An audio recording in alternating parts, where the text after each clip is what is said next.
रात के 10 बज रहे थे। 10वीं फ्लोर पर स्थित अपने फ्लैट में सोम कभी इस खिड़की से नीचे देखता तो कभी उस खिड़की से। उसकी पत्नी सानवी डिनर करके नीचे टहलने गई थी, अभी तक नहीं आई थी। उनका 10 साल का बेटा ध्रुव कार्टून देख रहा था। सोम अभी तक लैपटॉप पर ही था, पर अब बोर होने लगा तो घर की चाबी लेकर नीचे उतर गया। सोसाइटी में अभी भी अच्छी खासी रौनक थी। काफ़ी लोग सैर कर रहे थे। सोम को सानवी कहीं दिखाई नहीं दी। वह घूमता घूमता सोसाइटी के शॉपिंग कॉम्प्लेक्स में भी चक्कर लगा आया। अचानक उसे दूर, जहाँ रोशनी कम थी, सानवी किसी पुरुष के साथ ठहाके लगाती दिखी तो उसका दिमाग चकरा गया। मन हुआ जाकर जोर का चांटा सानवी के मुंह पर मारे, पर आसपास के माहौल पर नज़र डालते हुए सोम ने अपने गुस्से पर कंट्रोल कर उन दोनों के पीछे चलते हुए आवाज़ दी, सानवी। सानवी चौंक कर पलटी। चेहरे पर कई भाव आए गए। साथ चलते पुरुष से तो सोम खूब परिचित था ही, सो उसे मुस्कुरा कर बोलना ही पड़ा, अरे प्रशांत, कैसे हो? प्रशांत ने फौरन हाथ मिलाने के लिए हाथ आगे बढ़ाया। मैं ठीक हूँ, तुम सुनाओ, क्या हाल है? सोम ने पूरी तरह से अपने दिलो दिमाग पर काबू रखते हुए आम बातें जारी रखी। सानवी चुप सी हो गई थी। सोम मौसम, सोसाइटी की आम बातें करने लगा। प्रशांत भी रोजमर्रा के ऐसे विषयों पर बातें करता हुआ कुछ दूर साथ चला। फिर घर पर सब इंतजार कर रहे होंगे कहकर चला गया। प्रशांत के जाने के बाद सोम ने सानवी को घूरते हुए कहा, ये सब क्या चल रहा है? सानवी ने जब कड़े तेवर से कहा कि जो तुम्हें समझना है समझ लो, तो सोम को हैरत हुई। सानवी पैर पटकते हुए तेजी से घर की तरफ बढ़ गई। आकर दोनों ने एक नज़र ध्रुव पर डाली। सानवी ने ध्रुव को ले जाकर उसके रूम में सोने के लिए लिटा दिया। अगले दिन उसका स्कूल भी था। सानवी के बेडरूम में पहुंचते ही सोम गुर्राया, सानवी, ये सब क्या चल रहा है? इतनी रात में प्रशांत के साथ क्यों घूम रही थी? ऐसे ही, वह दोस्त है मेरा। नीचे मिल गया तो साथ घूमने लगे। यह नहीं सोचा कि कोई देखेगा तो क्या सोचेगा। नहीं सोचा, ऐसा क्या तूफान खड़ा हो गया। सुबह सोम को ऑफिस जाना था। वह बिजनेसमैन था। आजकल उसका काम घाटे में चल रहा था। उसका दिमाग गुस्से में घूम रहा था। पर इस समय वह सानवी के अजीब से तेवर देखकर चुपचाप गुस्से में करवट बदल कर लेट गया। सानवी ने रोज की तरह कपड़े बदले, फ्रेश हुई, नाइट क्रीम लगाई और मन ही मन मुस्कुराते हुए प्रशांत को याद करते उसकी बातों में खोई खोई बेड पर लेट गई। बराबर में नाराज लेटे सोम पर उसका जरा भी ध्यान नहीं था। थोड़ी देर पहले की प्रशांत की बातों को याद कर मुस्कुराए जा रही थी। प्रशांत और सानवी का परिवार 2 साल पहले ही इस सोसाइटी में करीब करीब साथ ही शिफ्ट हुआ था। प्रशांत से उसकी दोस्ती जिम में आते जाते हुई थी, जो अब बढ़कर प्रगाढ़ संबंधों में बदल चुकी थी। प्रशांत की पत्नी नेहा और उनके 2 युवा बच्चों आर्यन और सुबह से वह बहुत बार मिल चुकी थी। आपस में घर भी आना जाना हो चुका था। सबसे नजरें बचाते हुए प्रशांत और सानवी अपने रिश्ते में फूंक फूंक कर कदम आगे बढ़ा रहे थे। दोनों का दिल किसी जंगली की तरह न किसी रिश्ते का नियम मानता था, न समाज का कोई कानून। दोनों को एक दूसरे को देखना, बातें करना, साथ हंसना, कुछ समय साथ बिताना बहुत खुशी देता था। दोनों ने अब किसी की भी परवाह करनी छोड़ दी थी। ध्रुव छोटा था, उसकी पूरी जिम्मेदारी सानवी ही उठाती थी। सोम लापरवाह इंसान था। सोम से उसका विवाह उसकी दौलत देखकर सानवी के पेरेंट्स ने तय किया था। पर शादी के बाद सोम की पर्सनैलिटी सानवी को कुछ ज़्यादा जची नहीं। जहाँ सानवी बहुत सुंदर, स्मार्ट, फिटनेस के प्रति सजग, जिंदा दिल स्त्री थी, वहीं सोम ढीला ढाला सा नौकरों पर बिजनेस छोड़ दोस्तों के साथ शराब पीने में खुशी पाने वाला गैर जिम्मेदार, मूडी, गुस्सैल इंसान था। सोम के माता पिता भी इसी बिल्डिंग में दूसरे फ्लैट में रहते थे। सानवी उनके प्रति भी हर फर्ज पूरा करती आई थी। सास ससुर को जब भी कोई ज़रूरत होती तो इंटरकॉम से सानवी को बुला लेते। सानवी फौरन जाती। सोम घर गृहस्थी की हर जिम्मेदारी सानवी पर डाल निश्चिंत रहता। दोस्तों के साथ पी कर आता। अंतरंग पलों में सानवी के साथ जिस तरह पेश आता, सानवी कलप कर रह जाती। कहाँ उसने कभी रोमांस में डूबे दिन रात के सपने देखे थे, और कहाँ अब पति के मूडी स्वभाव से तालमेल मिलाने की कोशिश ही करती रह जाती। प्रशांत से मिलते ही दिल खिल सा गया था। प्रशांत उसकी हर बात पर ध्यान देता, उसकी हर ज़रूरत का ध्यान रखता था। सोम कभी कभी मुंबई से बाहर जाता, ध्रुव स्कूल में होता, तब प्रशांत ऑफिस से छुट्टी कर ध्रुव के आने तक का समय सानवी के साथ ही बिताता। किसी भी नियम को न मानने वाले दोनों के दिल सभी सीमाएं पार कर गए थे।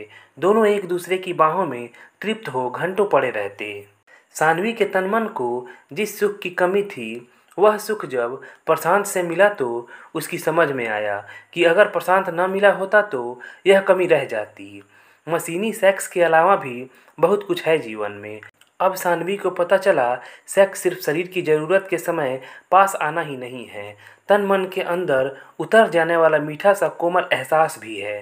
प्रशांत न मिलता तो न जाने जीवन के कितने खूबसूरत पल अनछुए से रह जाते। उसे कोई अपराध बोध नहीं है। उसने हमेशा सोम को मौका मिलने पर किसी के साथ भी फ्लर्ट करते देखा है। उसके टोकने पर हमेशा यही जवाब देकर उसे चुप करवा दिया कि कितनी छोटी सोच है तुम्हारी। 2 बार वह रिश्ते की एक कजिन के साथ सोम को खुलेआम रंगरलियां मनाते पकड़ चुकी है, पर सोम नहीं सुधरा। पराई औरतों के साथ मनमानी हरकतें करना उसके हिसाब से मर्दानगी है, उसे खुशी मिलती है। आज प्रशांत के साथ उसे देखकर ज़्यादा कुछ शायद इसलिए ही कह न सका। प्रशांत को याद करते करते सानवी को नींद आ गई। प्रशांत घर पहुंचा तो नेहा, आर्यन, सुबह सब लेट चुके थे। आर्यन सुबह दोनों कॉलेज के लिए जल्दी निकलते थे। उनके लिए नेहा को भी टाइम से सोना पड़ता था। प्रशांत चेंज करके बेडरूम में आया तो नेहा ने पूछा, इतना लेट? हाँ, टहलना अच्छा लग रहा था। किसके साथ थे? सानवी मिल गई थी। फिर सोम भी आ गया था। नेहा चुप रही। पति की सानवी से बढ़ती नज़दीकियों की उसे पूरी खबर थी, पर क्या करे, कैसे कहे। युवा बच्चे हैं, बहुत सोच समझ कर बात करनी पड़ती है। प्रशांत को गुस्से में चिल्लाने की आदत है। सुबह समझ रही थी कि सानवी को क्या पता प्रशांत के बारे में। वह बाहर कुछ और है, घर में कुछ और, जैसे कि आम आदमी होते हैं। 20 साल के वैवाहिक जीवन में नेहा प्रशांत की रग रग से वाकिफ हो चुकी थी। दूसरी औरतों को प्रभावित करने में उसका कोई मुकाबला नहीं था। नेहा की खुद की छोटी बहन से प्रशांत की अंतरंगता थी, वह कुछ नहीं कर पाई थी। जब उसकी बहन की शादी कहीं और हो गई, तब जाकर नेहा की जान में जान आई थी। पता नहीं कितनी औरतों के साथ वह फ्लर्ट कर चुका था। गरीब घर की नेहा अपने बच्चों को सुरक्षित भविष्य देने के चक्कर में प्रशांत के साथ निभाती आई थी। पर सानवी का यह किस्सा आज तक का सबसे ज़्यादा ओपन केस हो रहा था। अब नेहा परेशान थी। सोसाइटी को यह पता था कि दोनों का ज़बरदस्त अफेयर है। दोनों डंके की चोट पर मिलते, मूवी देखते, बाहर जाते। प्रशांत तो लेटते ही खर्राटे भरने लगता था, पर नेहा बेचैन सी उठकर बैठ गई कि कैसे रोके प्रशांत की दिल लगियाँ। कब सुधरेगा यह? बच्चे भी बड़े हो गए। वह जानती है बच्चों तक यह किस्सा पहुंच चुका है।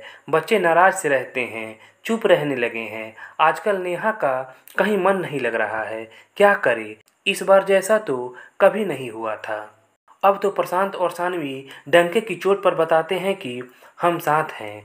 नेहा रात भर सो नहीं पाई। सुबह यह फैसला किया कि बच्चों के जाने के बाद प्रशांत से बात करेगी। बच्चे चले गए। प्रशांत थोड़ा लेट निकलता था, उसका ऑफिस पास ही था। नेहा ने बिना किसी भूमिका के कहा, प्रशांत, बच्चों को भी तुम्हारा और सानवी का किस्सा पता है। दोनों का मूड बहुत ख़राब रहता है। सारी सोसाइटी को पता है। मेरी फ्रेंड्स ने तुम दोनों को कहाँ कहाँ नहीं देखा। शर्म आती है अब प्रशांत, अब उम्र भी हो रही है, ये सब अच्छा नहीं लगता। मैंने पहले भी तुम्हारी काफ़ी हरकतें बर्दाश्त की है, अब बर्दाश्त नहीं हो रहा है। तुम उसके ऊपर पैसा भी बहुत खर्च कर रहे हो, यह भी ठीक नहीं है। पैसे मेरे हैं, मैं उन्हें कहीं भी खर्च करूं। और रही उम्र की बात, तो तुम्हें लगता होगा कि तुम्हारी उम्र हो गई। मैं सानवी के साथ भरपूर एंजॉय कर रहा हूँ। दरअसल उसका साथ मुझे यंग रखता है। यहाँ तो घर में तुम्हारी उम्र, बच्चे, खर्चों के ही बोरिंग पुराण चलते हैं। और रही सोसाइटी की बात, तो मैं किसी की परवाह नहीं करता। ठीक है, और कुछ? नेहा का चेहरा अपमान और गुस्से से लाल हो गया। पर मैं अब यह बर्दाश्त नहीं करूँगी। प्रशांत कुटिलता से हंसा। अच्छा, क्या कर लोगी? मायके चली जाओगी? तलाक ले लोगी? कहकर वह तौलिया उठाकर नहाने चला गया। नेहा की आंखों से क्षोभ के आंसू बह निकले। सही कह रहा है प्रशांत, क्या कर लूँगी, कुछ भी तो नहीं, मायका है नहीं। नेहा रोती हुई किचन में काम करती रही। मन में आया सोम से बात करके देखूं। सोम का नंबर नेहा के पास नहीं था। अब नेहा ने सानवी से बात करना बिल्कुल छोड़ दिया था। सोसाइटी में उससे आमना सामना होता भी तो वह पूरी तरह से सानवी को इग्नोर करती। सानवी भी बागी तेवरों के साथ चुनौती देती हुई मुस्कुराहट लिए पास से निकल जाती तो नेहा का रोम रोम सुलग उठता। अपनी किसी सहेली से नेहा को पता चला कि सानवी 2 दिन के लिए अपने मायके गई है। अतः सही मौका जानकर वह शाम को सोम से मिलने उसके घर चली गई। सोम ने सकुचाते हुए उसका स्वागत किया। नेहा ने बिना किसी भूमिका के बात शुरू की। आपको भी पता होगा कि सानवी और प्रशांत के बीच क्या चल रहा है। आप उसे रोकते क्यों नहीं? हाँ, सब पता है। आप प्रशांत को क्यों नहीं रोक रही हैं? बहुत कोशिश की पर सब बेकार गया। मेरी कोशिश भी बेकार गई, कहकर सोम ने जिस तरह से कंधा उचका दिए उसे देख नेहा को गुस्सा आया कि यह कैसा आदमी है। कितने आराम से कह रहा है कि कोशिश बेकार गई, तो आप इसे ऐसे ही चलने देने वाले हैं? हाँ, क्या कर सकता हूँ। मतलब यह कि मैं स्ट्रांग पोजीशन में हूँ नहीं। अतीत की मेरी हरकतों के कारण आज वह मुझ पर हावी हो रही है। मेरा बिजनेस घाटे में है। मैं सानवी को रोक नहीं पा रहा हूँ। सारा दिन बैठकर उसकी चौकीदारी तो नहीं कर सकता। बच्चे, घर और मेरे पेरेंट्स की पूरी जिम्मेदारी वह उठाती है।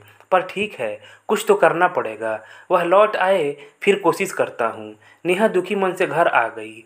सोम बहुत कुछ सोचता रहा। सानवी कैसे किसी से खुलेआम प्रेम संबंध रख सकती है? बहुत हो गया, हद हो गई बेशर्मी की। आ जाए तो उसे ठीक करता हूँ, दिमाग ठिकाने लगाता हूँ। उस दिन फ़ोन पर भी उसने सानवी से सख्त स्वर में बात की, पर सानवी पर जरा भी फर्क नहीं पड़ा। सोम की बातों का उस पर फर्क पड़ना बंद हो चुका था। जब से दिल की सुनने लगी थी, दिमाग भी दिल के ही पक्ष में दलीलें देता रहता था। सो जंगली सा दिल बेखौफ आगे बढ़ता जा रहा था और खुश भी बहुत था। सानवी आ गई। अगले दिन जब ध्रुव को स्कूल भेज सुस्ताने बैठी तो सोम उसके पास आकर तना तना सा बैठ गया। सानवी ने महसूस किया कि वह काफ़ी गंभीर है। सानवी, जो भी चल रहा है उसे बंद करो, वरना। सानवी पल भर में कमर कसकर मैदान में खड़ी हो गई। वरना क्या? बहुत बुरा होगा। क्या बुरा होगा? जो तुम कर रही हो मैं उसे बर्दाश्त नहीं करूँगा। क्यों? मैं तुम्हारी ये सब हरकतें बर्दाश्त करती रही हूँ, तो क्या तुम नहीं कर सकते? सानवी, सोम दहाड़ा, मैं वही कर रही हूँ जो मुझे अच्छा लगता है। कुछ पल अपने लिए जी रही हूँ, तो क्या गलत है? जिस खुशी का तुमने ध्यान नहीं रखा वह अब मिल गई। खुश हूँ, क्या गलत है? ये सब तो तुम बहुत सालों से करते आए हो। सानवी, सुधर जाओ, नहीं तो मुझे गुस्सा आ गया तो मैं कोर्ट में भी जा सकता हूँ। तुम्हारे और प्रशांत के खिलाफ शिकायत कर सकता हूँ। हाँ ठीक है, चलो कोर्ट। सारी उम्र मन मारकर जीती रहूं तो ठीक है। सानवी, बहुत हुआ।